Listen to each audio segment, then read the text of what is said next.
Welcome, Heather. Hi, Jordan. Good morning. Good morning. How are you? I'm well, thank you. Thank you for having me. Of course, Heather Wilson is the CEO of CLARA Analytics. I'd like to actually start there. So, can you tell us about the core business at CLARA and maybe some highlights from the past year? Sure, thank you. So if you think of Alexa and Siri, that's how you think about Clara. Clara is an artificial intelligence tool. It's an end-to-end AI service. We focus in commercial insurance. So think about that adjuster, that claims adjuster who has hundreds of cases for workers' compensation. We work within that product line, specialize in it, has hundreds of cases. There's more data. Data is, faster data, more data, digitization. And so they could miss something that's going on with that case. And so our artificial intelligence models alert them, send them triggers and tell them this particular workers' comp case needs to get back on its optimal path so that the worker sees the right physician, that the worker becomes healthy and gets back to the family and to the workplace. We really think about the injured worker, obviously with what's going on now, Jordan, with worker shortage. We've got workers that are the gig economy, obviously taking on roles that they may not be skilled for. So there's a lot of, workers' compensation cases out there. And so our artificial intelligence, it works. We know sometimes there's a lot about AI. Can you explain it? Is it truly working? And ours does. And it not only helps the carrier by cost containment, saving them millions of dollars, but it helps that adjuster at the end of the day. They have Clara as their Siri and Alexa to help guide them with that case. And we want the injured worker to have compassionate care and get them back to work. And that's what we do. Wonderful. Thank you so much for that overview. I actually want to pivot to talk about women in tech. So, you started two groups, at one at Kaiser and one at AIG. Can you share a success story and maybe talk a little bit about why you organized those? Right. So, I had the privilege not only to be, the first chief data officer at AIG, but also at Citigroup to be, the first female chief data officer. And that was really a privilege and, such a large agenda, and had wonderful mentors there, male mentors who believed in me and gave me that opportunity. And so whenever I've held a chief data officer or chief data science role, whether it's at Kaiser Permanente, Citigroup, or AIG, I always felt this passion and this responsibility back to help those that were in the organization to look at how we were hiring, how we were promoting, how to build a community for women who, this started 15 years ago for me, that were very underrepresented in a lot of the technology functions and operations functions. So how do you create the awareness first? How do you put something to action? And then how do you build a community for mentoring and to build confidence in these women so that they could understand their role and their opportunity to grow in the organization? And so we started to see, the stats we saw promotions happening, and we also saw new slates of hiring happening. We saw people getting skilled. We saw, people being able to have mentors that would help them think through how to think of a career trajectory. So it's always been something for me over, the last 20 years. And, the stats really still aren't where they need to be. And so, even myself being a female CEO of an insurtech, there's not enough of us.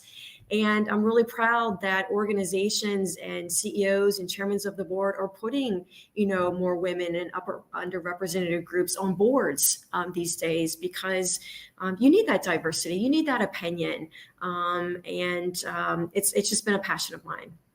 Yes, I have so much respect for that. Thank you for doing that. So, would you say the biggest impact is the diversity or something else? It is the diversity. And every time I see a LinkedIn article or something coming in Wall Street that, there's a new female CEO, or there's, a new female put on a board or chairman of the board, I get so excited because, listen, I'm a different generation. Jordan, your generation has to continue to carry the torch and continue to help us bring that diversity and inclusion to the workforce. Absolutely. And when it comes to women in STEM careers, especially at C-suite level positions, how do you think that shifts society's perspective, or does it? I think it does. As I said, when we see more women in those leadership roles, especially in the C-suite, I think it does open up people's eyes, and I think it does say, "Wow, they can balance everything," and people are giving them an opportunity out there.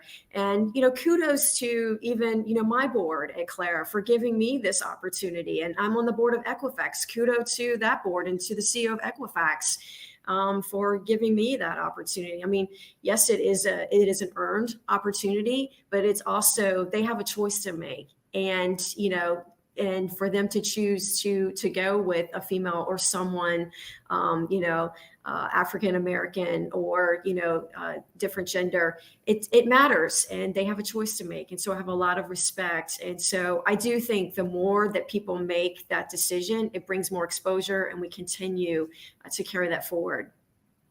Amazing. And what is your advice for women who want to start a career in STEM but maybe be feeling a barrier to entry?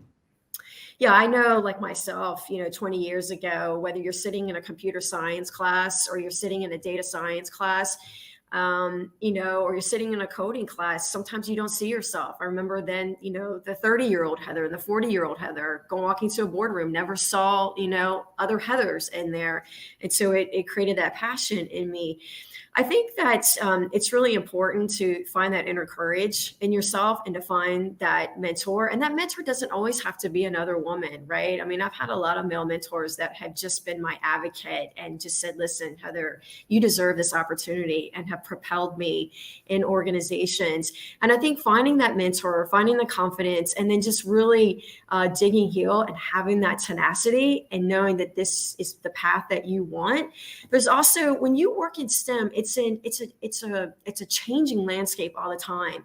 So you have to be a student and a learner. So, what was here yesterday is different today in technology and in engineering and in data science. So you have to be a student always. And and for me in my own career, what started out as a chief data officer of data governance and data standards, and now 18 years later, I'm in artificial intelligence, and that evolving yourself is really important to continue to stay really at the forefront in this technology landscape.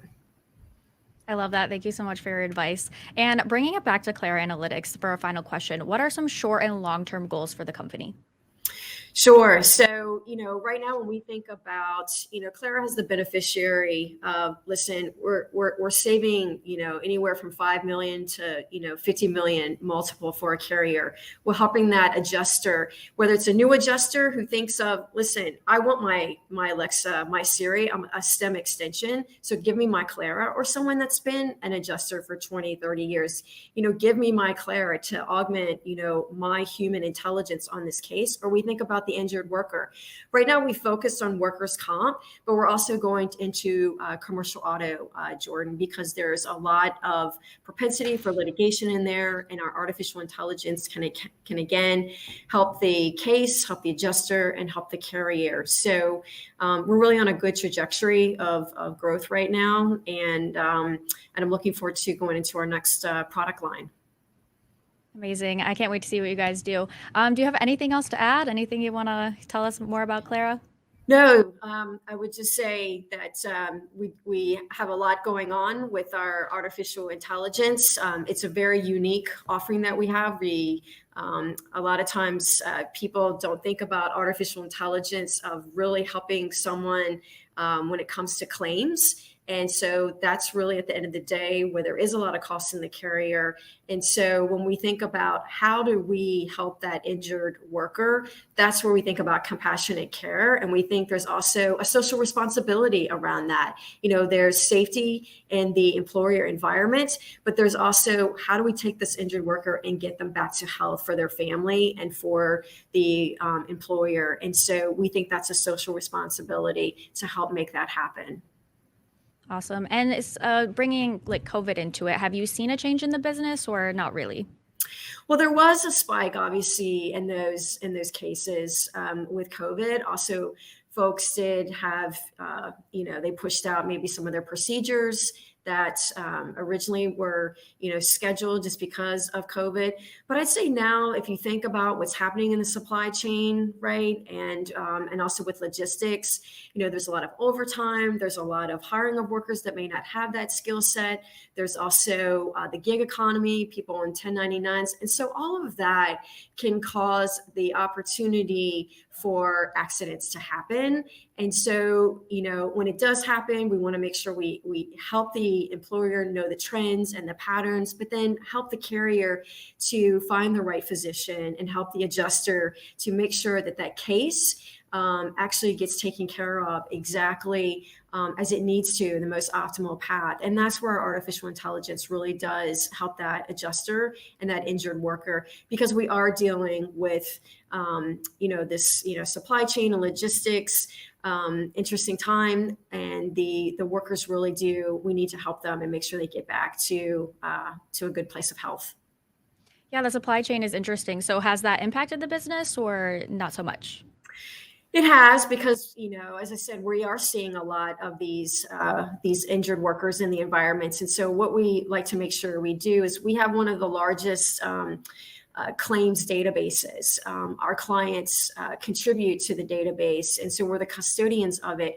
And so we help them with trending and help them understand the patterns of maybe, where those accidents are happening and what is the risk of the claims that are happening in their environment, so that we can also, think about prevention going forward. We also think about, how do we look at getting that worker back to a good place of whether they need physical therapy, whether they need additional treatment, and making sure they get back to that health. So I think that, yes, post, this pandemic, because of the supply chain issues, we are seeing a big effect as it comes to workers' compensation and also commercial auto, and it comes to that trucking industry and the trucking carrier. So again, CLARA is there to help the worker, help the adjuster, and make sure that, we're efficiency, cost containment, and get that worker back to health. Heather, really appreciate all your insight here and being with us today at the Fintech Awards. I will kick it back over to Luke. I hope you have a great day. Thanks, Jordan. Thank you, Heather.